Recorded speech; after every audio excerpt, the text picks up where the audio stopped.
Hello, my name is Brian Moore on this 22nd day of January 2015 here in Spring Hill, West Central Florida. And I would like to respond to the presidential State of the Union address by President Obama. And I'm doing it as a alternative response, not from a major party, but on behalf of my belief in third parties and as a member of the Socialist Party. I'm a former presidential candidate for the Socialist Party USA, and I've been a candidate as an independent and other third parties in the past. My response to President Obama's State of the Union address is that he did list a number of solutions, but whether it would be the Democrats or the Republicans that would be giving a State of the Union address, I always consider them fairly empty and inconsequential in the long run, and never to come to fruition, or to be wrong in their assessment of what caused the problem in the first place. Let me give you a few examples. President Obama wanted to address the issue of taxing the wealthy and paid leave and free community college. He also alluded to not being opposed to the pipeline, the Keystone Pipeline, and he basically challenged the Republicans to share in deciding additional military action against ISIL and Al-Qaeda and the so-called terrorists of the Middle East. And then he touched upon climate change as well. He also talked about poverty and unequal distribution of incomes, the infrastructure problems, etc. Now, he probably did these things from a strategic standpoint because by proposing them, he knows that he has a majority Congress made up of Republicans, and that they won't come to fruition during his final 2 years. But I think whether it be a Democratic president or a Republican president, both major parties always end up giving their shallow solutions or inaccurate or incorrect reasons why certain problems exist. I would like to indicate that you don't solve problems by just increasing the minimum wage by a few dollars, or you don't solve the problems of poverty by sick leave or talking about income distribution inequality. I think that the economic system that our country is living under and operating under, the capitalist system, is very much flawed. And many of these so-called solutions that President Obama and his fellow Democrats are offering or proposing will never come to fruition because of the economic system, and because both major parties are dependent upon big money, corporate money, union money, special interest money, money that has an incredible sway over how legislation and what legislation is passed. So there seems to be also a perennial disposition towards war, that we seem to go from one war or another, and that the problems of the Middle East, in my opinion, and I think in the opinion of the party that I am a member of,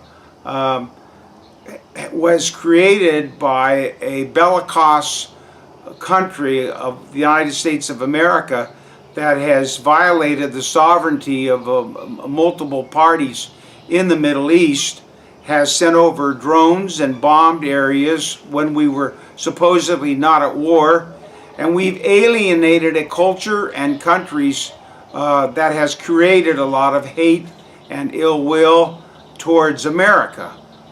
So that one of the solutions to these terrorist conditions should be reflective on our own attitude and the actions that we have taken in the past that have created such god-awful conditions.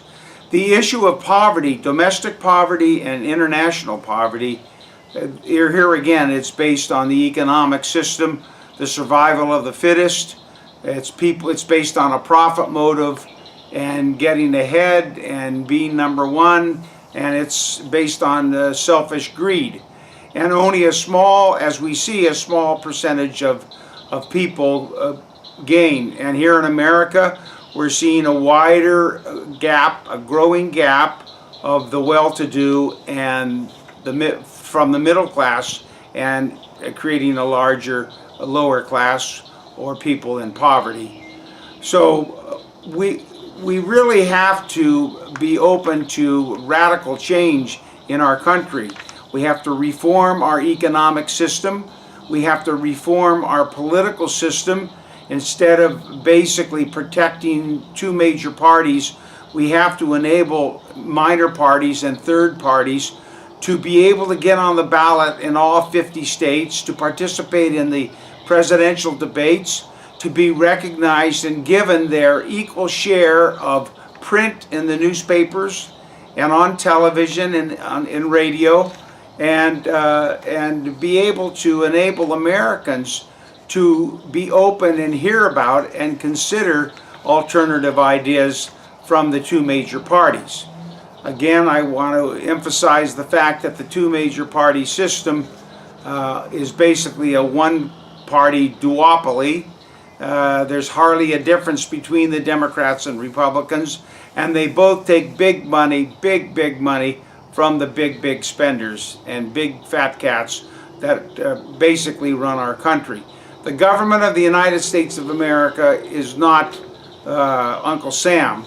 The government of the United States of America are large industries, large unions, and interest groups that have a lot of money and can buy their political representatives to legislate on behalf of their own self-interest at the expense of the common good and at the expense of a majority of Americans. So I ask you to please seriously consider for the year 2016, 15 and 16 and the future, a change in our country. I really believe that a change is at hand, that we are on the verge of a plateau, that it's going to come in the form of some kind of economic collapse, and that as you well can see, the level of credibility that the American populace has in our political representatives is at an all-time low and getting lower. We no longer believe in our politicians. We no longer believe that the system can benefit and give a quality of life to the majority of Americans. So it's time for change, and it's time for Americans to take the bull by the horns now, or be prepared, as we are prepared, for a change that we don't want to happen, but it will come because of the weight of a corrupt, broken political and economic system. Thank you very much.